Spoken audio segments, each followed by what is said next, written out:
है झारखंड की राजधानी रांची की, जहां पिछले 11 दिनों से आंदोलनकारी छात्र लगातार डटे हुए हैं और जेपीएससी और जेएसएससी परीक्षा में धांधली के खिलाफ अनिश्चितकालीन सत्याग्रह आंदोलन वो कर रहे हैं। इन सब के बीच 10 अगस्त को विधानसभा मार्च का ऐलान किया गया है। तो वहीं अब भारतीय जनता पार्टी ने छात्रों को लेकर विपक्ष पर दोहरे मापदंड का आरोप लगा दिया। एक तख्ती किसी भी कांग्रेसी के हाथों में देखा।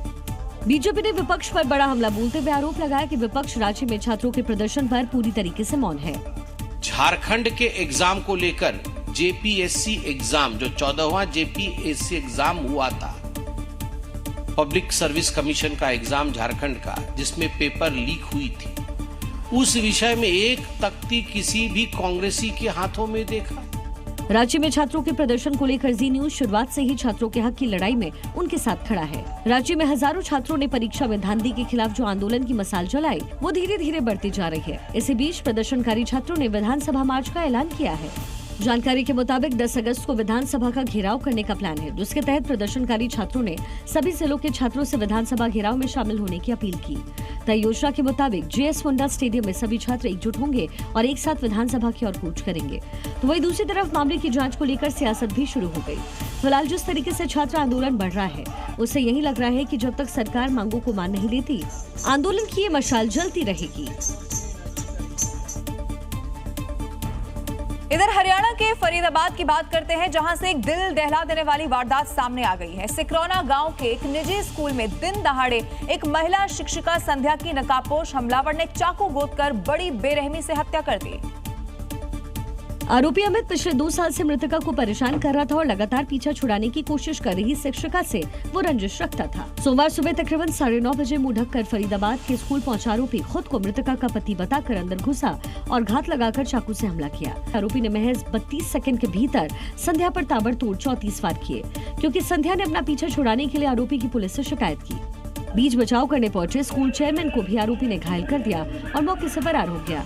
आरोपी हमें 2 साल से मृतक संध्या को परेशान कर रहा था। संध्या के पति ने भी उसे समझाया। पुलिस शिकायत के बाद समझौता हो गया, लेकिन अमित अपनी हरकतों से बाज नहीं आया। पुलिस ने त्वरित कार्रवाई करते हुए महज कुछ ही घंटों के भीतर 21 साल के आरोपी अमित को गिरफ्तार किया और मामले की जाँच जारी है। और 2 आतंकी हमलों के बाद पूरी कश्मीर घाटी अब हाई अलर्ट पर आ चुकी है। खुफिया एजेंसियों को इस बात की आशंका है कि पाकिस्तान समर्थित आतंकी संगठन घाटी में और हमलों की साजिश इस वक्त रच सकते हैं। हालिया आतंकी हमलों और खुफिया इनपुट के बाद सुरक्षा एजेंसियां बेहद सतर्क हो चुकी हैं।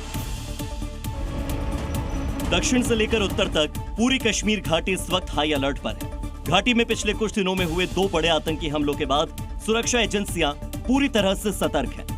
खुफिया विभाग का साफ अलर्ट है कि पाकिस्तान अपनी नापाक हरकतों से बाज नहीं आ रहा है और पाकिस्तान ऑक्युपाइड कश्मीर से ध्यान भटकाने के लिए घाटी में बड़े आतंकी हमलों की साजिश रच रहा है। इस वक्त सुरक्षा बलों के सामने 3 चुनौतियां हैं।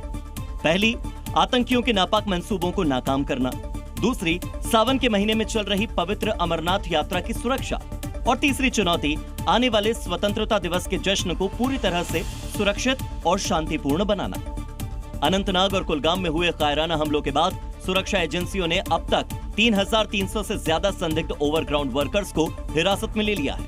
हाल ही में पुलवामा और बारामूला में 2 ओवरग्राउंड वर्कर्स को अरेस्ट किया गया, जिनके पास से हथियारों के साथ साथ देश विरोधी पोस्टर्स भी बरामद हुए।